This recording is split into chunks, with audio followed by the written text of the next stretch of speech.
Welcome to Cups and Courage, the podcast. Today's guest is Charlotte Dixon. Charlotte was diagnosed in August 2021 with stage 3 triple negative breast cancer. She had a single mastectomy with immediate reconstruction. 18 months later, due to 2 failed reconstructions, she had a double mastectomy and she's now flat.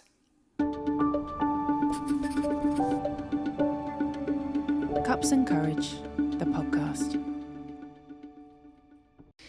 Welcome. Thank you for having me. Thank you for being here. So we have a tradition at the beginning of our podcast. It's around biscuits. Okay. Yeah. So here is the Cups and Courage podcast biscuit tin. So I don't know what biscuit you've chosen. We ask our guests to think about what their favourite biscuit is, and then we have it. So I'm going to have a little look. Release the biscuits. Here we go.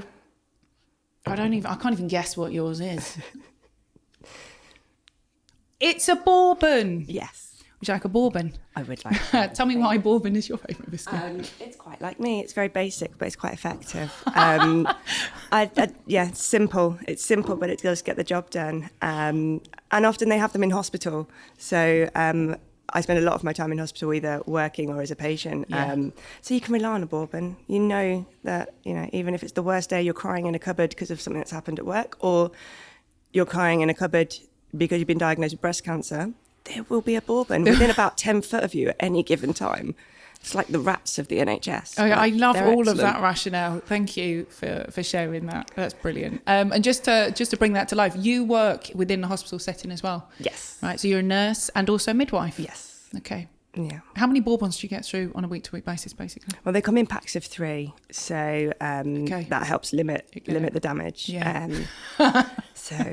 I'm actually very restrained, but you know that there is access to a bourbon should you need it. It's like a little safety net. I love this. Love it. Thank you. Okay, so our podcast is called Cups and Courage. Yeah. So I also have a tradition of asking our guests, what does courage mean to you?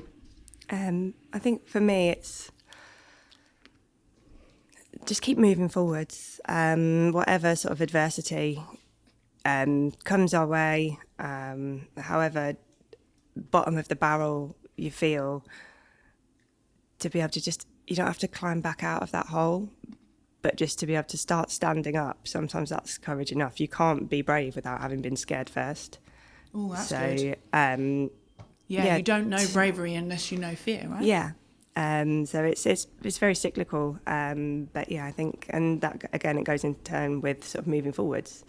You have to be moving forwards. Doesn't matter whether you're sprinting, whether you're crawling, whether you're just taking one foot in front of the other, learning to walk again. But it's a step in the right direction. So for me, that's probably courage. Thank you. Now, I know your introduction was fairly oversimplified because I also know how nuanced and how complex your own journey with cancer has been since 2021. Yeah. I'm interested, I suppose, to jump right in the deep end in terms of healthcare.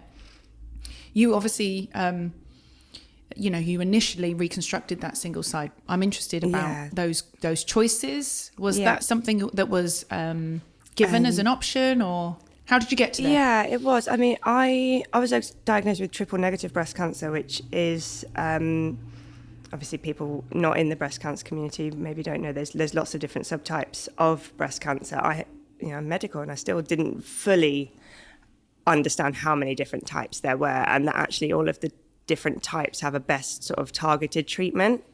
And with triple negative, because there's no hormone, it's not fed by hormones, and actually they don't know what it's fed by. It's quite aggressive, so they start with chemo. So it was a real whirlwind, as I'm sure anyone that's had any sort of health diagnosis will feel. But it really, you just hit the ground running. From my diagnosis, which was, I think, the 20-something of August, I started chemo the first week of September. My gosh. There literally was no time to really stop and think. A lot of the conversations are quite a blur. I'm very lucky, and English is my first language, and medical jargon is effectively my second language. And even I was having to go away and really look at things. I was being given information, and a lot of it was oversimplified information, but then it was very complex at the same time, the different types of chemotherapies.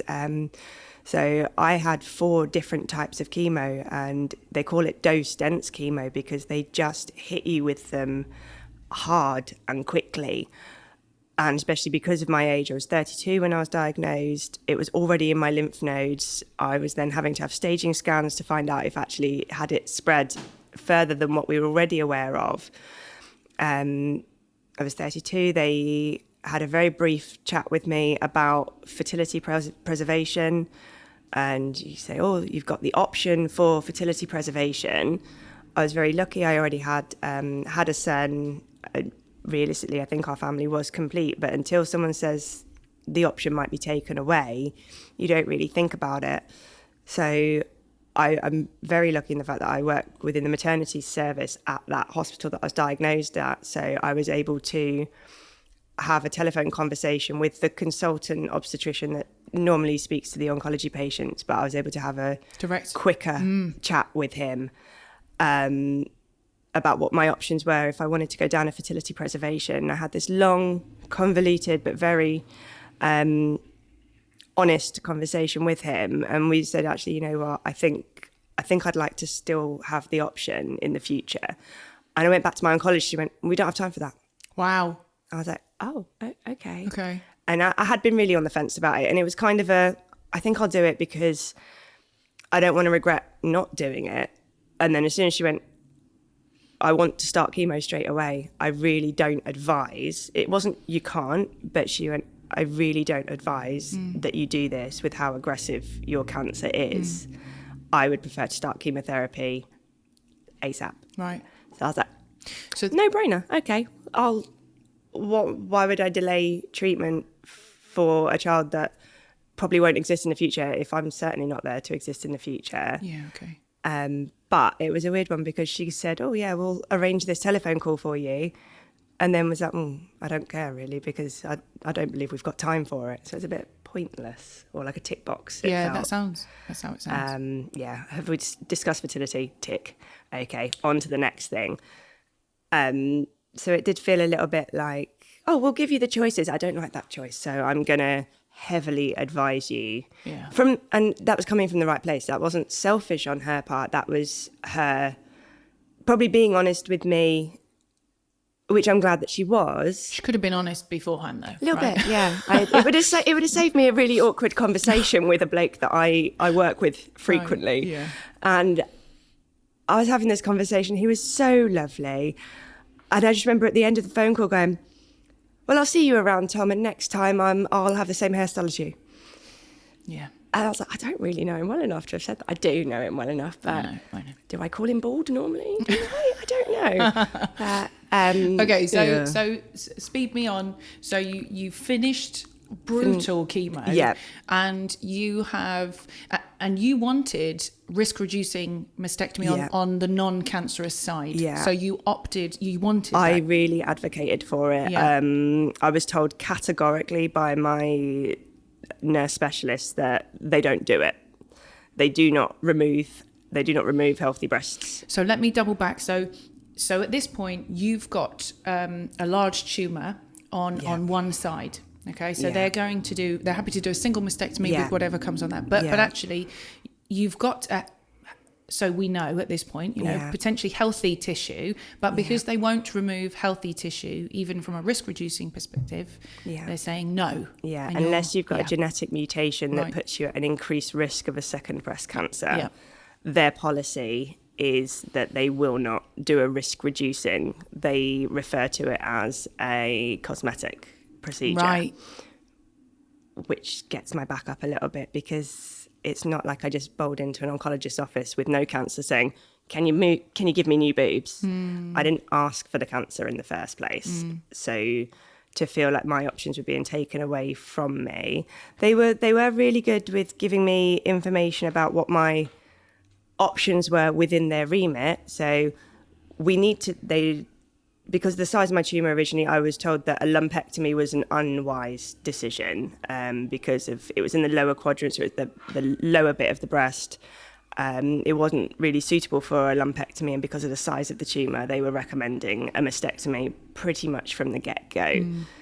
Even if it had shrunk with the chemo, you don't know what the naughty little microscopic cells have been doing. So I was very much led into it needs to be a mastectomy. I was on board with that because medically that was the right thing. But they wouldn't agree to the second side. I was offered the possibility of a DIEP, which is the really sort of complicated abdominal surgery that uses your abdominal fat to sort of recreate the breast. Again, that would only be a single. And with a DIEP, it's a very, very complicated procedure. But once it's done once, you can never have it again. So if you have a single DIEP, if you were to get cancer, worst case scenario, in the other breast, you can't have a DIEP on that side because they've already used the vessels. They've already rerouted your internal vascular structure. And when I asked that question, the consultant actually looked a bit sheepish. He was like, no, actually, it's both at the same time or one and done. Wow. But only because you... Only because I asked that. Because I was being led all along that we need to do the mastectomy now. We can do the other one in the future. And nobody had given me the information to make the informed decision that if I went with a DIEP, I was making sure that I wouldn't be able to have a second one. And I felt that was almost a little bit deliberate, leading me down the DIEP path, because they would turn around and go, well, we can't do it on the other side. So could you have had an implant? So the two main options, and forgive me because I'm flat, so I haven't had that same experience. Yeah. But DIEP, what we talk about, as you said, using abdominal fat to restructure the breast, and then an implant is So because of how large my original tumour was, they suggested, so they said it would be a skin sparing mastectomy. They didn't advise, they have an option called a nipple sparing mastectomy, where I think in layman's terms, I think they chop the nipple off at the beginning and then sew it back on after. Okay. But removing all of the breast tissue as close to the skin as you can physically go, and then put the implant in, normally surrounded by sort of a sling or mesh. Yeah. And I was advised that would be the best option for me. I'd had some side effects from the chemotherapy that had caused stomach issues. So whilst I'd had the choice about the DIEP in the first place, I was then rerouted that it wasn't actually possible, irrespective if I was just happy to have the single anyway, because the chemotherapy had damaged my intestines, my digestive system so much that there was too much inflammation to operate on my stomach. So that choice was taken away. It's not a choice I would have gone with anyway. But the chemotherapy then took away a further option of the reconstructive side of things. It sounds quite thematic in terms of giving a bit of information and then taking it away. Just take it away with the other hand. Yeah. And it is medicine, it's fast moving. And at the end of the day, they're there to try and save my life. And I appreciate that. And I'm so grateful for the team and the fact that it's worked enough for me to sit here having a cup of tea and a biscuit, having the conversation with you. But I was really, really set on the fact that mentally I wanted a double mastectomy, and to be told, no, it's not in our guidelines effectively. And it was a really dehuman answer from my nurse, which was kind of a theme with her. But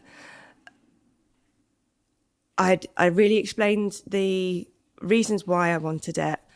And she basically told me to not even bother speaking to the surgeon about it because we don't do that here, was basically her party line. And I was having an appointment with my surgeon to book in the mastectomy, and I brought up again how strongly I felt about a risk-reducing mastectomy. I said at the very beginning, I'd rather have them both removed and no implant reconstruction if it means getting both taken off. And they went, basically, don't be silly. No. You don't want to even go down that route. There's absolutely no need. I'm saying no, almost in shock. But you know what I mean? I get it because I've had similar conversations myself with things. So I know that that's not an anomaly. Yeah. And they were basically like, oh, don't be so silly. You'll regret that decision. That's it, yeah. We won't do it, basically. And we went round and round. She was just trying to consent for the one. I said, I'm really sorry. I don't think I've made myself clear. And I'd really prepared for this conversation. I had got statistics. I was able to come back at her with percentages when she said, oh, the risk is really low. Yeah, I understand it's, between 3 and 8%. But you've given me chemotherapies that only have X amount percentage of working, or the chance of having an allergic reaction to that particular type of chemo is less than that. Who was the one who got thunderbirded in the chair when they had a reaction to the chemo? Lesson learned. Do never wear a dress to a chemo unit, because if you have a reaction, they will turn the chair upside down to get the blood flow back. Back to your head. Yeah. Can I ask you a question? Why do you think they were so hard set, apart from it being policy? Because we already know that this is also quite regional. Yeah. Because some trusts around the UK will have a different depending where they are. So there must be a certain element of discretion. Why do you feel that was such a strong bias? I use that word. Yeah, it was a bias because it's not a national policy. And that was, again, part of my argument. I'm very lucky in the area that I live. I fell within the catchment area for the Royal Marsden, which is a world-renowned cancer hospital. I didn't have my chemotherapy there, but I had it at a satellite unit at my local hospital where I worked. But it was under the Marsden that I had my chemotherapy, so I was effectively a Marsden patient. So I know the perks of the postcode lottery, but I was also then on the receiving end of the sort of the lows of the postcode lottery. And their answer was, every woman initially feels like this. Okay. And I was like, but I'm not every woman, and please do not put me in a circle of people that not everybody will feel like this, because not everybody needs to have a mastectomy in the first place. Some people have a lumpectomy. Some people might opt from a lumpectomy to a mastectomy, but you're going to agree that that's healthy tissue. If someone was told you only need to have a lumpectomy, and they go, I would like a mastectomy, please. You go, okay, when would you like to come in? I'm like, that's removing healthy breast tissue. And I really had to go into that much conversation and sort of like catch them out with the information. Which didn't work though, right? But so if you fast forward and then you ended up having a single It did work. It actually did work. Okay. I am, like my Bourbons, basic but effective. It did work. Okay. And actually, as a result of that conversation, I mean, I left it, I had my thyroid removed years ago, and they took out 95% of the thyroid. You have to take medication for life, free prescriptions. And after about 5 years, I was getting the symptoms that I'd had originally of my enlarged thyroid. And I went back to my GP and I was like, something's wrong with my neck. And I said, I feel like when I did with my thyroid, and they went, oh, don't be stupid, it's been removed. And for 6 months, this GP basically tried to put me on antidepressants. He made me feel like I was mentally unstable. And eventually he sent me for an ultrasound on my neck, and my thyroid had regrown. It was enlarged and it had a goiter that needed to be removed. But he wanted to put me on antidepressants and was questioning my mental health for advocating for myself, for my body, that I knew something wasn't right. And when I went down, I had that conversation with my surgeon. I said, I was made out to be mentally unstable. I said, that nurse over there, my nurse, I said, she's having those same conversations with me about my mental state at the moment. I'm advocating for my body. The chances of regrowing a thyroid are less than 1%. The chances of the cancer coming back in the other breast, it's low. But these things happen. Can you categorically tell me it will not? I can't believe how much of a fight you have had to have. And they approved it. They did approve it. She was lovely. I made her cry. She came and found me and she went, I'm going to do the double mastectomy. I'm going to just push for it. And I don't care if I get in trouble with my boss. And she was so lovely. And then the day before the surgery, they phoned me and went, yeah, we've got a staffing issue, so we can only do the single. Okay, so that's the bit that... Yeah. That key bit of information. So you've done all of this work, PowerPoint presentations. You've done the whole shebang to go, right, I'm coming at this from every single angle. Yeah. And actually, in essence, in theory, they've agreed. They've agreed to remove healthy tissue to minimise the risk of recurrence. And then the day before you go in for that double mastectomy back in 2021, you are told, unfortunately, no, because we've got a staffing issue. Yeah. I mean, I knew about the staffing issue because it was the surgical nurse. They were looking for a new surgical nurse. I knew about it because I'd had an email about the job. Okay. So there's so much in your story, and I'm so mindful that we should go on holiday together, firstly, and do this properly, because there's so much in there. But take me forward. So now you've gone in and you've had that single mastectomy because staffing issue, they won't do the second. And you've had an implant reconstruction. Yeah, right. I did. I still went ahead with the single. I actually tried to back out, and then again they cited mental health, and I was like, I probably really should get the cancer taken away. All right, Charlotte, go. So I did. I went and had my surgery, and then I was due to see, that was in like the March, I was due to see the surgeon again we had it sort of penciled in for August, allegedly, to see her about discussing the second surgery. Right. And then that appointment kept getting cancelled because she was off sick. They cancelled it and rescheduled it for 2 weeks later. Then they cancelled it and rescheduled it. Then they cancelled it and rescheduled it 4 times. They really don't want to take that boob. They didn't. And I was like, okay, fine. The next time I actually saw that surgeon it was during the pandemic as well. So it was really difficult to have anything face-to-face. And even when it was face-to-face, everyone was wearing masks. It was very depersonalised. And I'm a vaccine specialist nurse, and I was doing the Trust's COVID boosters and the flu vaccines. And I sort of was running the clinic, and then the nurses are giving the vaccines. And then I've got one of the nurses come to me going, oh, Charlotte, I've got a patient that's pregnant. Can you come and have a chat with her about the vaccines? And because you just go to the person up, and then I go and sort of have a chat with people about how it's safe in pregnancy. And this woman looked at me and she went, oh, hello. I was like, hello, Dr. Such and Such, back at work, are we? She was like, yesterday was my first day back. So she'd been unwell with the pregnancy, and that's why she was off. And she's human. It was just the people getting, and I get that. And she was like, right, come and see me in a couple of weeks. Okay. And I went and saw her, and she was really honest with me. She went, I can schedule you in, but I'm not allowed to do surgery at the moment. She went, and I know that I'll be on maternity leave by the time the waiting list would come around. And she said, I know full well that they will cancel you because they don't agree, that the other surgeon does not agree with risk-reducing mastectomies. So this is an individual, really, that's got a little... She was so great. Yeah. It was just one of those universal timing things that as to why she then wasn't there. And she was really honest with me. She said, I can book it in, but I'm telling you now, they're not going to go for it. Yeah, and mentally that's going to be worse for you. For sure. And I was like, so then, so now you're living with one reconstructed breast, but with the fear of recurrence, the fear of anything, on your shoulder. Having my radiotherapy, which had finished. Right. So that was a thing as well. They did an implant, and then I had to have 15 fractions of radiotherapy, which effectively frazzled the implant.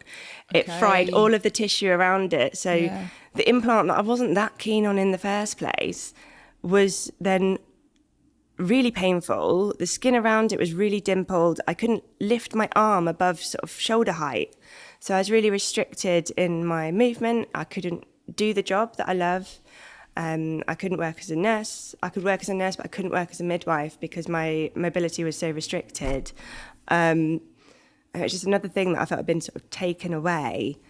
And then I started having more and more problems with this implant. But somehow, throughout the greater system, someone had pressed a wrong button. I'd never been followed up after my surgery, and because my surgeon was off sick, I'd never been transferred into what they call like the open access clinic. So you've just been discharged into the world without any... No. And I didn't really know. I didn't think about it because I was like, well, clearly I advocate quite well for myself. I was like, should I see anyone? And I'd had like dose-dense chemotherapy. I had severe debilitating side effects, but I just would occasionally see my GP. So for context, what normally happens, right, is after you finish treatment or out of the active side of it, you are put on a pathway called open access, which means that you have got very close monitoring, accessibility to... if you've got a problem, you can phone the number. Right, and that's for a certain amount of time, like years. 5 years, right? 5 years. And so you've not had that because someone's not pressed the right button, and you've been discharged into the big wide world. The big wide world. So if you have an issue, you've got to go back through the normal lines of referral up through your... Yeah. Wow, okay. So I was having more and more problems with this reconstructed breast. And then I'd phoned up and they were like, oh, well... you need to contact the open access team. I was like, who are they? And I went, what? Then I did speak to someone from the open access team, and it never got followed up again. So I think probably because I wasn't effectively under her system, she couldn't see everything properly. So I had a conversation with her, and then I still didn't have any follow-up, and I just thought it was a really long process. I didn't know really how open access was supposed to work. I'm used to maternity. Everything's pretty instant because you've only got a couple of months at the best of times to get anything done. So now you've got this boob that's frazzled, and causing you a lot of pain and limitation, and you are now, so you're going to move. That was 2021, 22, yeah, and March 22 I had the surgery, right. And then from like the October time I was really having problems. And it took me until the February. I think it was the February. I literally just threw my toys out of the pram and demanded to see a surgeon at the hospital. Yeah. And I saw this surgeon who was the senior of the one that had gone on maternity leave. I'd been in her room 6 minutes. She was like, wow, we need to remove that implant, don't we? Yeah, okay, good. So we know that it's all about the people, right? The right people catching you at the right time to be able to expedite that thing. So then you had that surgery to remove that implant. Yeah, she changed the implant, right, and tried to sort of secure it a little. The new implant, she tried to secure it a little bit better. Yeah. And then, unfortunately, again, I had a very similar issue. It didn't take. It was causing pain. It was pain all of the time, whether I was moving or not. And it causes I've spoken a lot about like the medical side, but like my family life, my partner, and I was miserable all the time. When you're living with chronic pain, you're like snappy, you're on edge. Also, that much radiation as well, that has an impact on a longer term impact. So it just sounds to me like there's a continual physical reminder because of the pain. Nothing was finished. There was no finalised. I didn't feel like I was out of treatment effectively. So tell me about so now you've got this second, implant which hasn't taken, and you're having a really tough time, and you've gone, sod it, we're gonna get rid of it. Gonna get rid of it, and I'm gonna go flat. Yeah. And you're gonna take this breast off as well, and that is what we're gonna do. What was that choice like? I'd got to know this consultant, the specialist surgeon, because I'd seen her so many times from doing the original, like doing the second surgery, to them effectively following me up, actually following me up well this time round. And she could see that it wasn't right. She could also see that I was really limited with my movements, and that it wasn't fair. And it was draining on me. So when I said to her, I was like, I'm done. Effectively, I'm tapping out. I don't want another implant. I would like to have the implant removed. I'd like to go flat, but if you're doing that, I want the other side done. And she basically went, fair enough. Wow. And you're like, we are best part of 2.5, 3 years down the line at this point, from when I had this exact conversation with someone else. I was told, don't be silly. And I find it really frustrating that at that point now they say I'm competent mentally to make this decision. It's a massive decision, we get that. But at the very beginning, I was having to sign paperwork about toxic chemotherapy and signing away my life with a consent form for stuff. But you're not, you can have informed consent for the medication they want to give you, but not for the surgery that you want to have.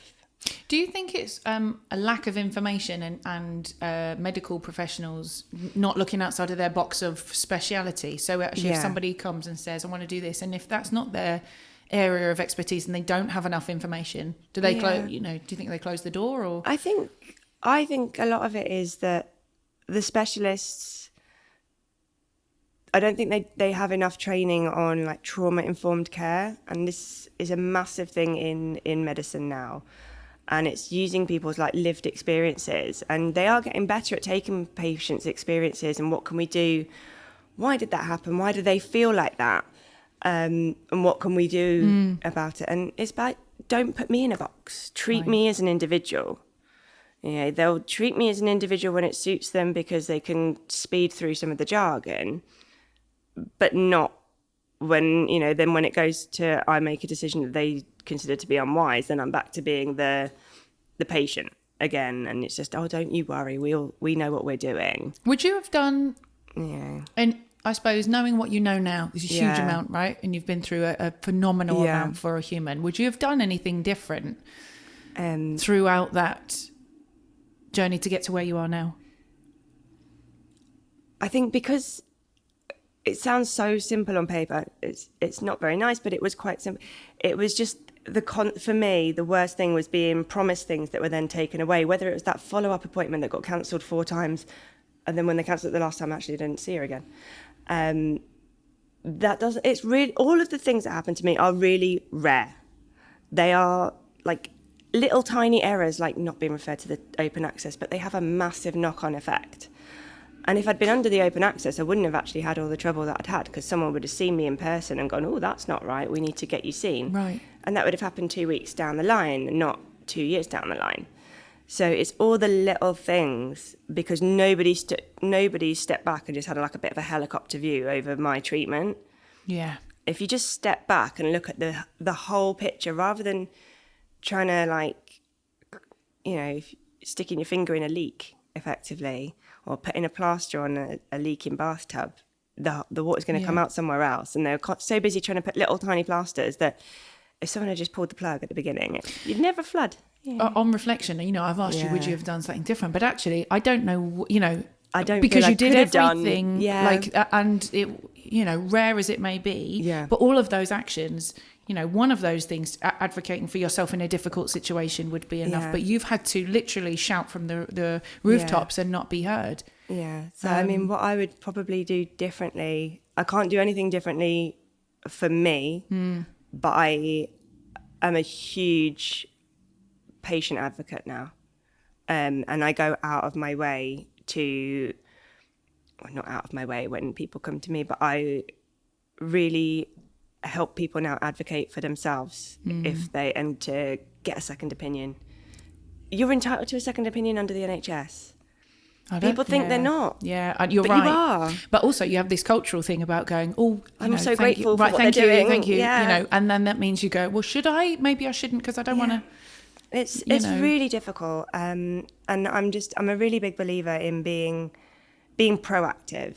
And I was halfway through, I've recently done my master's in midwifery, and I was the first, you know, we only have to do 2 years. As a nurse to become a midwife, you get to chop a year off the course effectively. And I was doing my first year when I got my diagnosis. So I got diagnosed in the August, and I had to get through to the January to be able to bank year 1.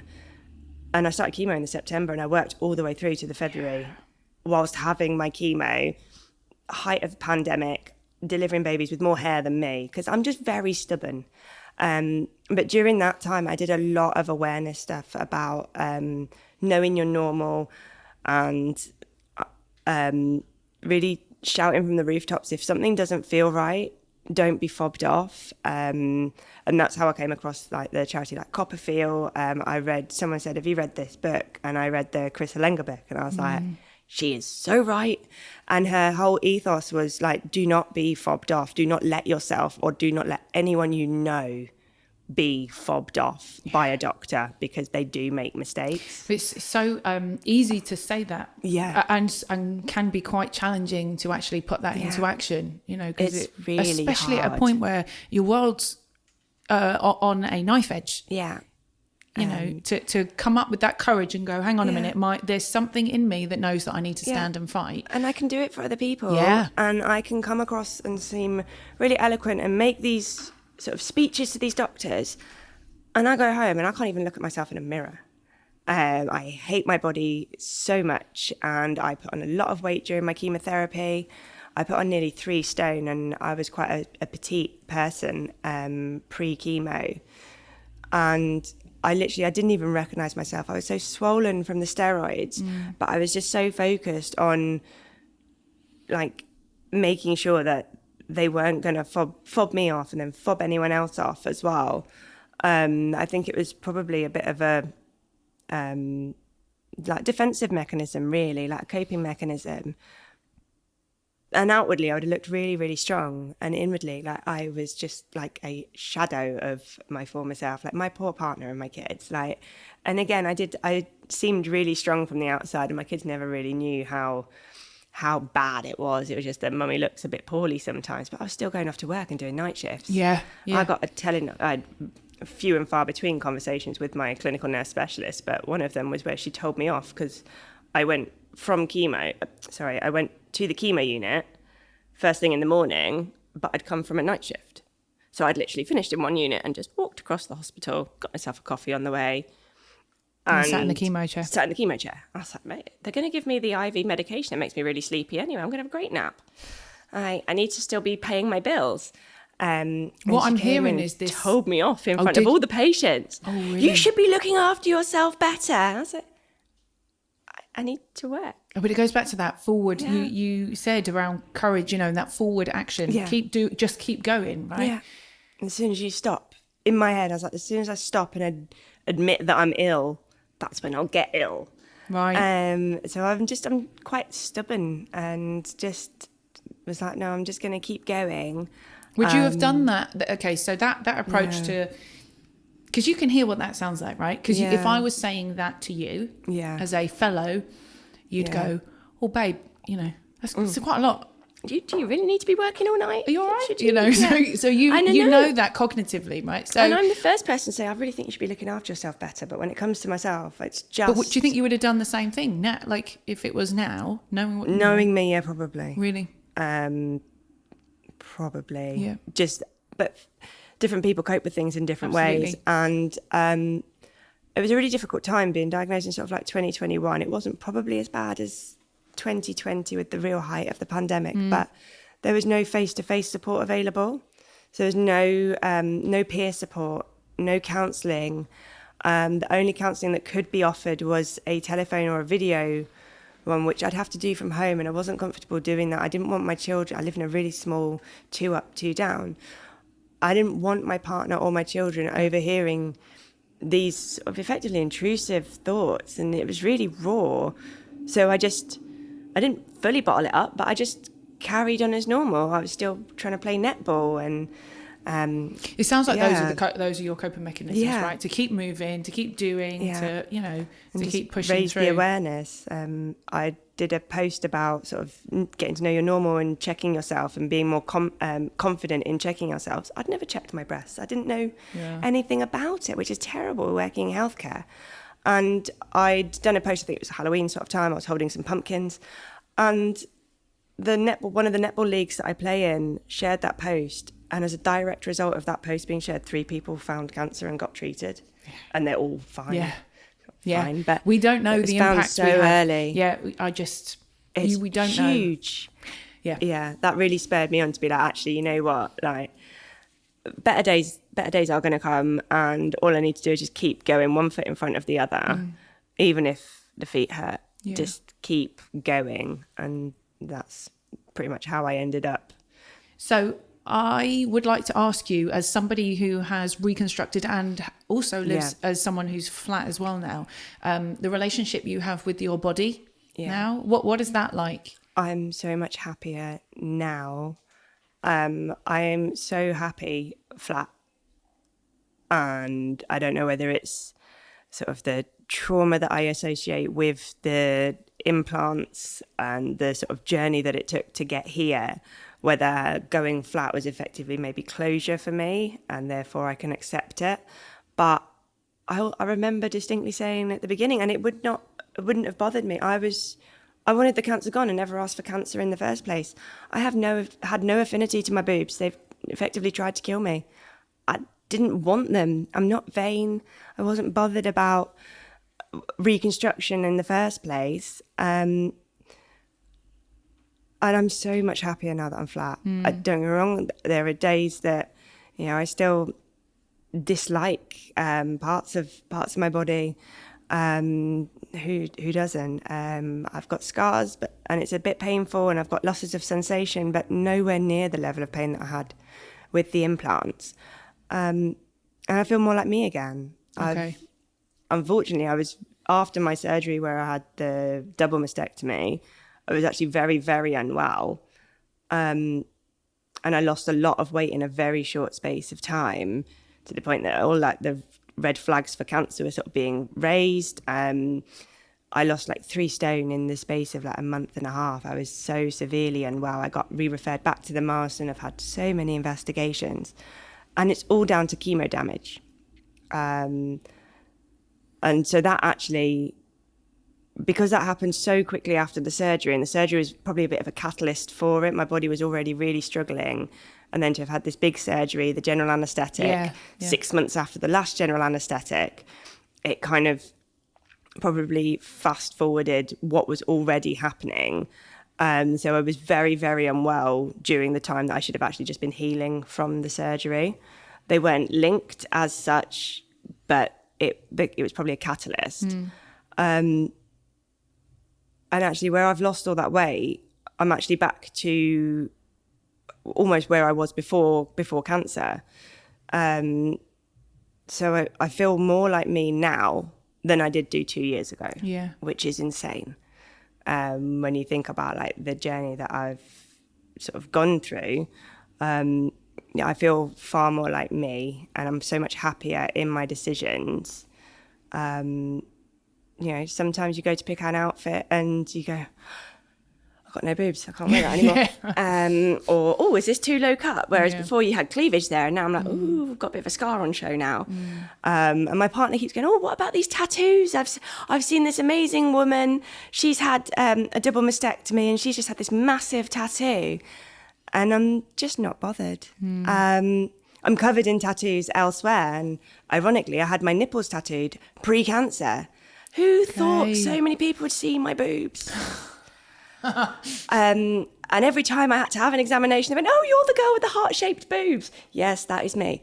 So hang on. So this way before cancer? Yeah. Way before nipple tattooing was a medical thing. You went, can you put some hearts on my nips? After I'd had my son, I was just a little bit like, everyone goes through like, you've been breastfeeding, and they're just a bit like, So that's not a great podcast noise, but just very sort of, I was a bit sort of deflated in general, mentally and then physically. I was like, I work for the NHS, I work as a nurse, so there's no way that I can be even contemplating a boob job, and I wouldn't go under the knife for something that I didn't need to do. Little did I know. And I just decided that I would get my areolas tattooed into the shape of a heart, but it was done with the same, they matched the pigment. Wow. Like what a nipple tattoo is medically now, I've seen that. So my areolas effectively just looked heart-shaped, and it looked natural to the point everyone would double take, but I didn't expect everyone to have to double take, so I didn't expect many people to see them. When I had my first surgery, they'd have to chop through, because I'd had my nipple removed. There was like this wonky little bit of what used to be a heart there, and then a heart on the other side. And and actually now it's worked out that there's tiny bits of the tattoo colouring that sort of look like disjointed nipples, effectively, along my scar line. I'm so much happier. Well, other people in your life, because obviously people on the periphery, because I know you're partner, but you will have friends and family, and did they have any strong opinions about any of this that you were going through? Because obviously you got some real clear opinions, and you always have had. So, I think especially like my immediate family, I think they could see probably mentally how messed up I probably was from the diagnosis and from everything, and how the fact that I just put on a bit of a brave face and just continued ploughing on at 100 mile an hour as I sort of live my life anyway. I think they were quite worried. And when I got told that they weren't able to do the double mastectomy because of the staffing issue, I told the hospital categorically then I wasn't signing the consent form and I wouldn't be having any kind of surgery. I thought I could sort of back them into a corner, and I couldn't, because they physically weren't able to they didn't have the operating time to do it without the second surgeon, effectively. And when I think, that was a bit of a breaking point with my partner and my mum. When I refused to sign the consent form, I think the alarm bells probably went off for them a little bit. They're like, she looks like she's coping with everything, and I think she's probably not. I think, it probably was on the verge of I was having a complete breakdown, if I'm honest, at that point. I think because I'd had that elation of like, I told you I'd get it. I told you, like, I was going to fight for this. I fought for it. They said yes. And then when they said no, I basically just refused the surgery. They're like, you've got to get rid of the cancer. Why are you doing any of this? It's to get rid of the cancer. And I think I'd probably lost sight of that a little bit because I just felt like so much had been taken from me.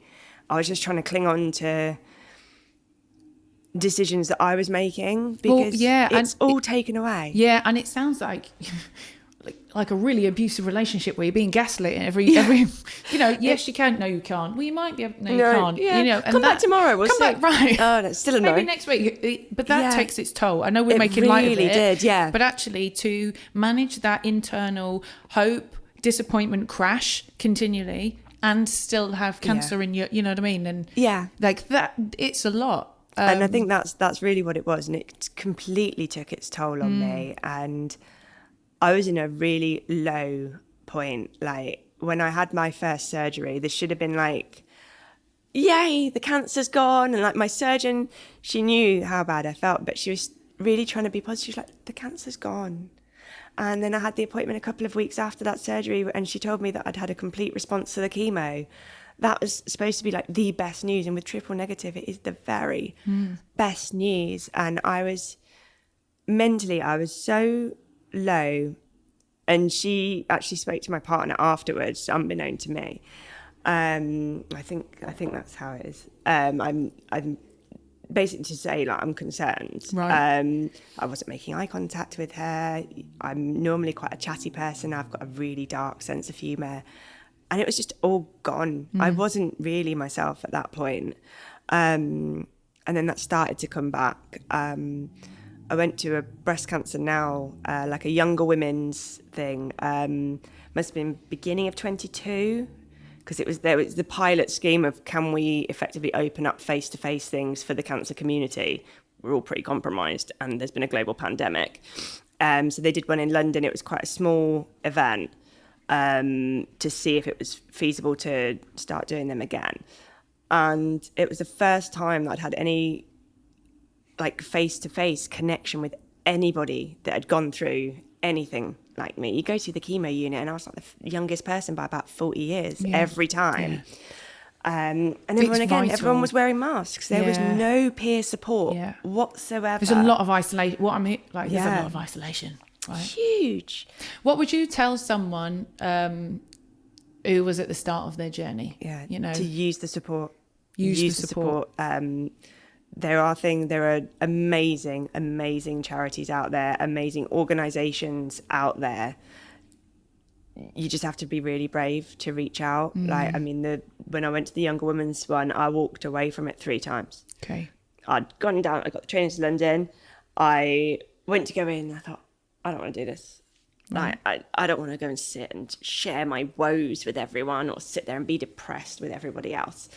And I'm so glad that I went. I've got one of my like best friends from meeting her there. I'm really just connected with people in a way that I didn't realize how important that was, because you don't know what you don't know. And then when I found that network of people, it was huge.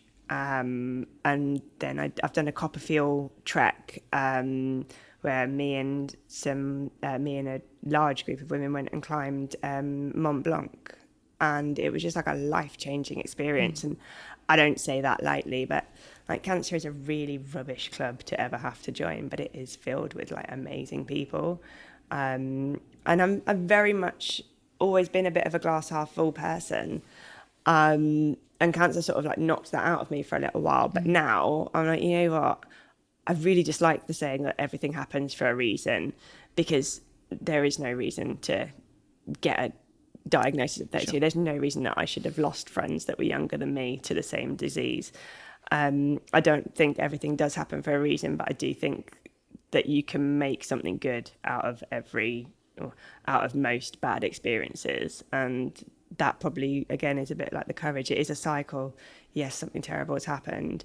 What can I do to make this terrible experience less terrible for someone coming after me? And that's how I try and do it. And I've always been the same with my nursing. Right? This is a really crap time. What can I do to make it less crap?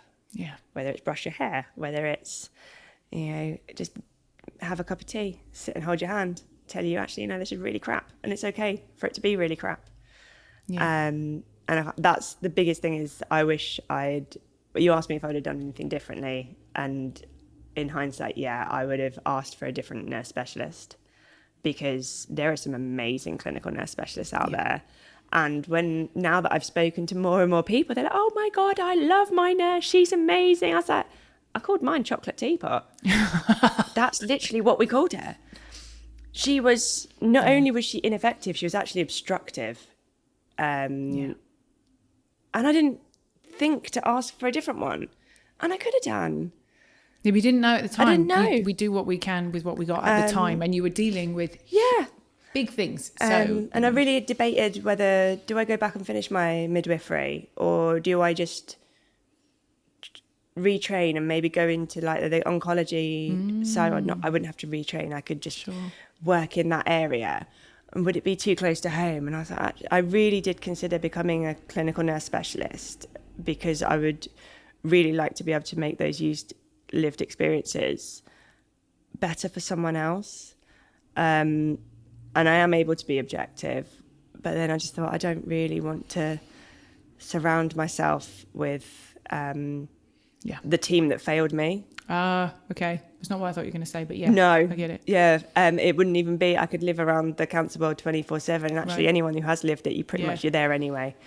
But I don't want to work in a team that I know is so ineffective until I can go back as the manager and just start from scratch. But that would be a very long time coming.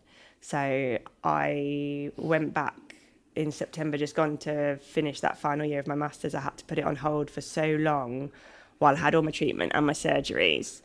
And I qualify in a couple of weeks, and I got my first big job yesterday. So, and, if someone could just tell, like, bald, swollen Charlotte that it actually is going to be okay. It's crap now. In a couple of years' time, you're still not going to be a qualified midwife. You knew that. It was really, there were some really, really low points. And there were points that you kind of lose sight of why you're having the treatment. What is the point? Why am I going through all of this? But this is why. But because there are better days. There are better days. But you just can't. And they're sometimes amazing. I climbed a mountain with some of the best people I've ever met in my life. I've had holidays with my partner and the children that we'd never really dreamed of before. We went really of the ethos of like, right, let's work hard, holiday. Yeah. Work hard, holiday. So we went on more holidays in the last few years than we had done in maybe the 8 years before that, because we just very much, life is too short. It is. It is. And if you can, then you should. Yeah. If you want to. Absolutely. Thank you for this conversation. Thank you. I knew it was going to be quite a rich one, and I also know that we've only just scraped the surface. Yeah. You are a powerhouse, and I live in the same world as you, and so I know what it sounds like when other people give us those kind of. But I'm not going to call you inspiring, because that's a word and a half that can be a little bit triggering. But you're an absolute powerhouse, and please never stop using your voice. No, that's how we met, topless outside Parliament, literally using our voices. Exactly, and so the change that I'd have never done that before. Yeah, me neither. So thank you. Thank you. You've been ace, and thank you for the bourbons. Thank you. Cups and Courage shares honest, personal stories of people affected by breast cancer. The views you hear are those of the guests and host and don't replace medical advice. If you're concerned about your health, please speak to a doctor or healthcare team.